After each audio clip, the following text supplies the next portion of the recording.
You're watching Market Pulse. Now we shift our focus to an asset that's gaining quite the spotlight. About this time last week, we were talking about the MAGA coin. Today is the Kama coin, Kamala Harris's meme coin, which has surged to an all-time high, hitting a market capitalization of $24 million following the news of President Joe Biden stepping down from the presidential race and, directly endorsing his vice president for the top spot on the Democratic Party ticket.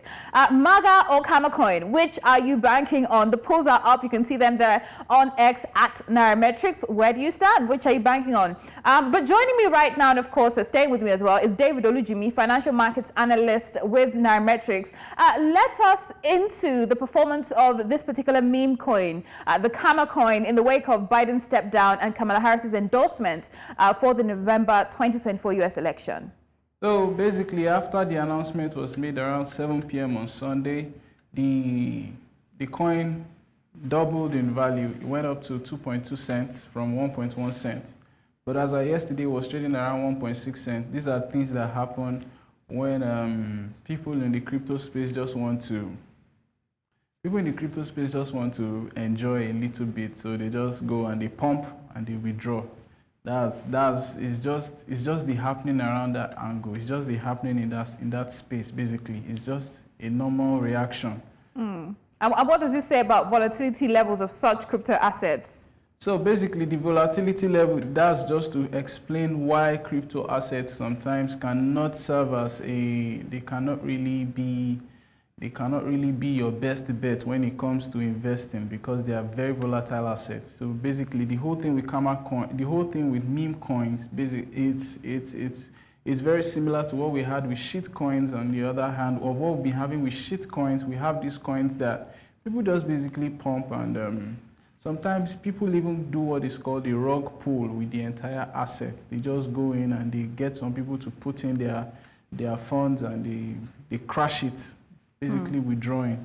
So that's the thing. So what do you see happening, and how do you see this affecting the Joe Biden coin, the Kama coin ahead, whether a candidate wins or loses? How do you see the outcome of this? It doesn't really do much. The only thing that it will do the only thing with meme coins is that meme coins are fan-based collectibles. Back in the days, we used to have collectibles that are based around popular figures. We have sometimes we have collectible items. We can have T-shirts and all. So it's just like a football club that has its jersey. For players, Ronaldo jersey we always sell. When Ronaldo joined Juventus made more money in the jersey than the actual amount they paid for Ronaldo.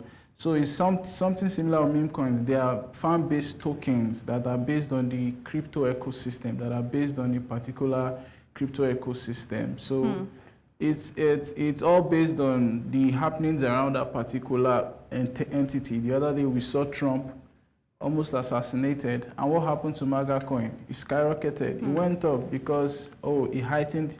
The entire incident was like a boost in his chances for the presidency.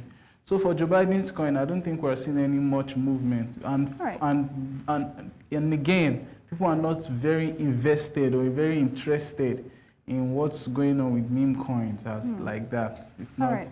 Yeah, I mean, like you said, it's a fan-based coin, right, or crypto assets. But the PoliFi sector in cryptocurrency, we know, is a niche that has been very busy in the run-up to the United States November presidential election.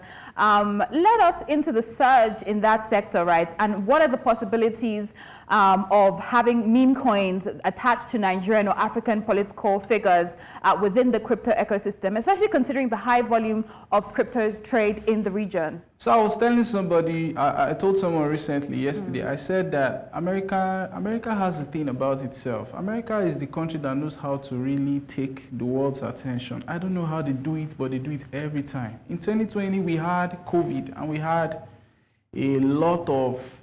there was a back and forth around the world. The world was in the whole conundrum. It was drama all around.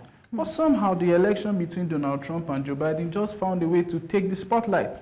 Same thing is happening right now. As of 3 weeks ago, there was very little. 3 weeks ago, 4 weeks ago, the attention of the world was more focused on the UK, because why? The Conservatives were on track to lose the power they had held for 15 years. So everybody, all of a sudden, we have one, boom. an attempted assassination. 2, we have the president dropping out of the race. And just like that, America has taken the attention. Ghana is having an election in December. Nobody even cares about, nobody really pays attention.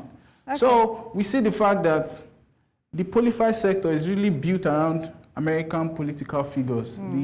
It's built around American political figures. So when you have attention brewing around these figures, you will have attention brewing in that sector, basically. All right. I mean, we'll be tracking how things pan out in that polified sector when it comes to crypto assets.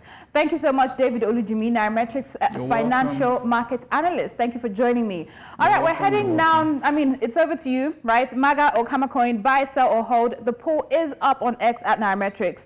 We're going now to the African markets. Let's see what's happening across the continent. Of course, we're seeing a pretty much bullish run. Aside from the Nairobi Stock Exchange, we're also seeing Egypt. They are also having a bullish run. All right, we're also seeing, Egypt, the Egyptian exchange, up 0.70%. They have had that bullish run since exchange rates, I beg your pardon, not exchange rates, right? Since they held rates last week, July 16th, right? They have been experiencing that bullish run. So, I mean, pretty much a good performance across exchanges across markets in Africa. That's pretty much it majorly here. We're tracking several activities across the markets here in Africa and in Nigeria. We'll continue to see how, the markets continue to react to rate hikes and how the corporates will continue to react to what's happening in that regard, amongst other things right here. It has been Market Pulse brought to you by New Central in partnership with Nairametrics. We do this every weekday from 4 p.m., so make it a date with us. I will be leaving you with what's happening on the international markets.